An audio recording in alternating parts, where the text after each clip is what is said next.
serta yang hadir secara online dari kota lain seperti Semarang, Solo, Jogja, Bandung, dan daerah lain yang guna mengikuti konferensi pers penetapan tingkat bunga penjaminan atau TBP LPS periode reguler bulan September 2025.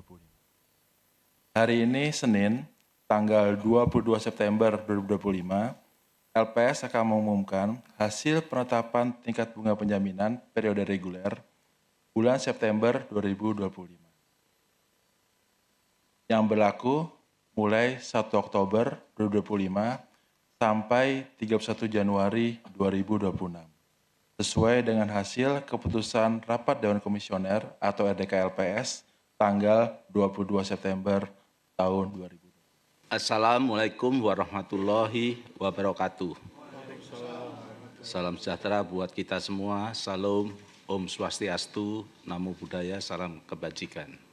Selamat sore rekan-rekan wartawan dan media yang saya banggakan. Pada hari Senin, tanggal 22 September 2025, Lembaga Penjamin Simpanan melalui Rapat Dewan Komisioner telah melakukan evaluasi dan penetapan tingkat bunga penjaminan untuk periode reguler bulan September 2025.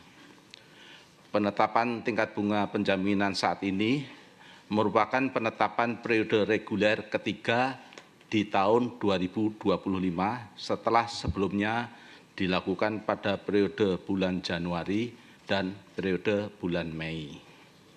Hasil penetapan tingkat bunga penjaminan ini akan berlaku untuk seluruh produk simpanan dalam rupiah dan valuta asing, baik di bank umum serta simpanan dalam rupiah di Bank Perekonomian Rakyat atau BPR.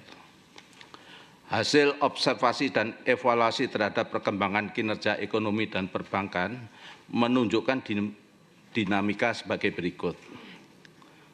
Pertama, indikator ekonomi global menunjukkan kinerja yang relatif membaik, diikuti dengan penurunan volatilitas di pasar keuangan. Dari Amerika Serikat, The Fed memangkas Fed Funds Rate 25 basis point pada FOMC bulan September 2025 sebagai respon atas perkembangan kondisi pasar tenaga kerja yang cenderung termoderasi dan inflasi yang masih persisten pasca tercapainya kesepakatan tarif dengan beberapa negara mitra dagang utama Amerika Serikat. Keputusan tersebut juga mempertimbangkan prospek kinerja ekonomi, fiskal, serta dampak perubahan tarif terhadap trajektori inflasi ke depan. Kedua, perkembangan aktivitas manufaktur zona Eropa kembali ke zona ekspansi setelah mengalami kontraksi selama lebih dari 3 tahun. Indikator manufaktur menunjukkan arah perbaikan didukung kebijakan moneter akomodatif dari European Central Bank. Sementara perkembangan ekonomi Cina masih cukup resilient didukung kebijakan akomodatif dari sisi moneter dan fiskal, namun menghadapi tren pelemahan konsumsi domestik dan deflasi.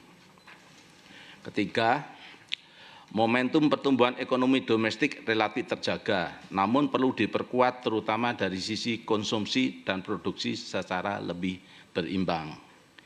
Indeks kepercayaan konsumen IKK LPS pada bulan Agustus 2025 masih berada pada level suboptimal dan cenderung melandai, yaitu 94. Pada saat yang sama, IKK Bank Indonesia juga menunjukkan tren yang serupa. Indeks penjualan retail atau IPR tumbuh positif namun cenderung flat sebesar 2,7% year on year pada Agustus 2025. Sementara itu, aktivitas manufaktur membaik dan mulai memasuki zona ekspansi, menunjukkan angka 51,5 pada Agustus 2025. Meskipun demikian, pertumbuhan kredit belum optimal dan berimbang lintas sektor, terutama pada sektor-sektor yang padat karya, termasuk UMKM. Ke depan, sinergi kebijakan lintas stakeholder perlu diperkuat untuk mendorong kinerja perekonomian yang lebih kuat, berimbang, dan berkelanjutan. Faktor lain, kinerja intermediasi perbankan tetap positif, ditopang ketahanan dari sisi permodalan dan likuiditas yang memadai. Fungsi intermediasi perbankan tetap terjaga. Per Agustus 2025, kredit perbankan tumbuh sebesar 7,56% secara year on year, sedangkan dana pihak ketiga tumbuh sebesar 8,51% year on year. Pertumbuhan kredit investasi korporasi masih tumbuh tinggi, yaitu sebesar 13,9% year on year. Sementara itu, penghimpunan DPK yang berasal dari aktivitas belanja pemerintah dan korporasi berkontribusi positif pada pertumbuhan DPK produk giro yang tumbuh sekitar 15% year on year. Ketahanan permodalan relatif terjaga. Hal ini merupakan strategi bank untuk mengantisipasi potensi risiko kredit dan pasar. Rasio permodalan KPMM industri perbankan terjaga di level 25,88% pada periode Juli 2025.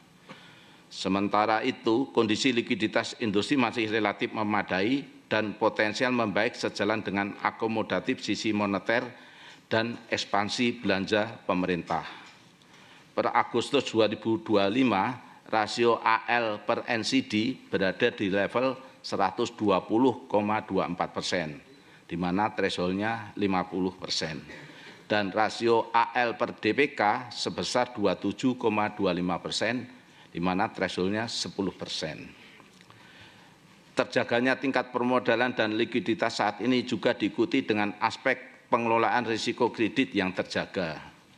Hal ini tercermin dari rasio non-performing loan (NPL) yang terkendali pada level 2,28% dan rasio loan at risk yang terus turun dan berada di level 9,73% dari total penyaluran kredit pada periode Agustus 2025. Cakupan penjaminan simpanan perbankan konsisten terjaga di level yang memadai. Sesuai amanat undang-undang, LPS menjamin setiap rekening simpanan nasabah perbankan hingga 2 miliar per nasabah per bank. Berdasarkan data bulan Agustus 2025, jumlah rekening nasabah bank umum yang dijamin seluruh simpanannya nominal simpanan sampai dengan 2 miliar sebesar 99,94% dari total rekening atau setara dengan 651,58 juta rekening. Sedangkan jumlah rekening nasabah yang dijamin seluruh simpanannya, baik nominal simpanan sampai dengan 2 miliar, di BPR maupun BPR Syariah mencapai 99,97% dari total rekening atau setara dengan 15,79 juta rekening.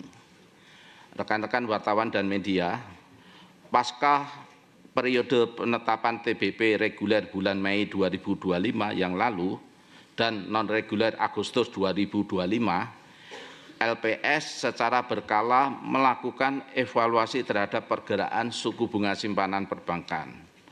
Berdasarkan data pergerakan suku bunga simpanan terkini, terdapat perkembangan sebagai berikut.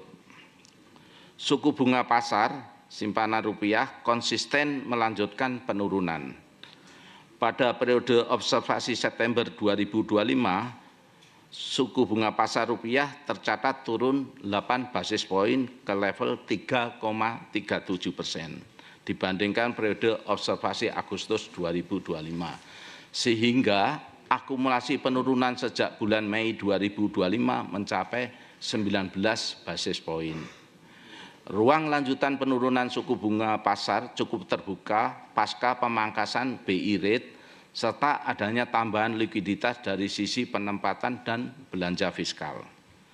Faktor likuiditas perbankan yang memadai dan strategi pengelolaan dana deposan besar berpotensi mempengaruhi arah lanjutan penurunan suku bunga pasar. Pada periode observasi yang sama, suku bunga pasar untuk simpanan falas juga menunjukkan lanjutan penurunan meskipun lebih mix. Suku bunga pasar falas di bulan September 2025 terpantau turun 8 basis poin ke level 2,04% dibanding periode observasi bulan Agustus 2025, sehingga akumulasi penurunan sejak bulan Mei 2025 mencapai 13%. Adanya pemangkasan suku bunga kebijakan oleh The Fed yang diikuti peningkatan kebutuhan transaksi dan kondisi likuiditas internal bank akan mempengaruhi pergerakan suku bunga pasar falas lebih lanjut. Mencermati pergerakan suku bunga pasar yang konsisten melanjutkan penurunan, juga upaya memperkuat sinergi kebijakan lintas otoritas untuk mendukung kinerja perekonomian, serta dengan mempertimbangkan beberapa hal sebagai berikut. Pertama, proyeksi likuiditas perbankan yang lebih longgar. Kedua, tingkat cakupan penjaminan simpanan yang relatif memadai. Dan ketiga, upaya mendorong kinerja intermediasi perbankan dan memberikan ruang pengelolaan suku bunga simpanan.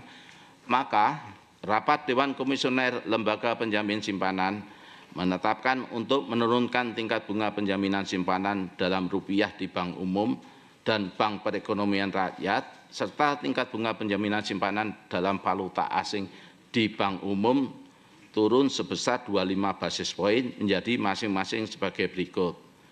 Simpanan rupiah pada Bank Umum tingkat bunga penjaminan maksimal 3,5%.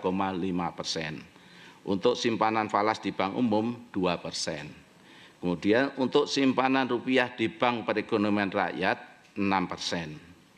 Tingkat bunga penjaminan tersebut akan mulai berlaku untuk periode 1 Oktober sampai dengan 31 Januari 2026. Tingkat bunga penjaminan ini akan dievaluasi secara berkala dan terbuka untuk disesuaikan sewaktu-waktu dalam hal terdapat perubahan kondisi perekonomian, perbankan, dan pasar keuangan yang signifikan. Rekan-rekan wartawan dan media yang saya hormati, dalam meningkatkan pemahaman masyarakat mengenai tingkat bunga penjaminan, kami kembali menyampaikan kepada nasabah dan calon nasabah bahwa tingkat bunga penjaminan adalah batas maksimum dari suku bunga simpanan agar produk simpanan tersebut dapat memenuhi salah satu kriteria layak bayar program penjaminan simpanan. Berkenaan dengan hal tersebut, kami juga meminta agar bank secara transparan dan terbuka menyampaikan kepada nasabah dan calon nasabah mengenai besaran tingkat bunga penjaminan yang berlaku saat ini. Hal tersebut dapat dilakukan antara lain melalui penempatan informasi tingkat bunga penjaminan di kantor bank, area yang mudah diketahui nasabah, media informasi, serta seluruh channel komunikasi termasuk pada aplikasi digital yang dimiliki oleh bank. Selanjutnya, dalam upaya meningkatkan perlindungan terhadap nasabah bank, LPS menghimbau agar bank selalu memperhatikan ketentuan tingkat bunga penjaminan simpanan dimaksud dalam kegiatan penghimpunan dana. Dalam menjalankan kegiatan operasionalnya, bank juga diminta tetap mematuhi ketentuan pengaturan dan pengawasan oleh Otoritas Jasa Keuangan serta pengelolaan likuiditas oleh Bank Indonesia.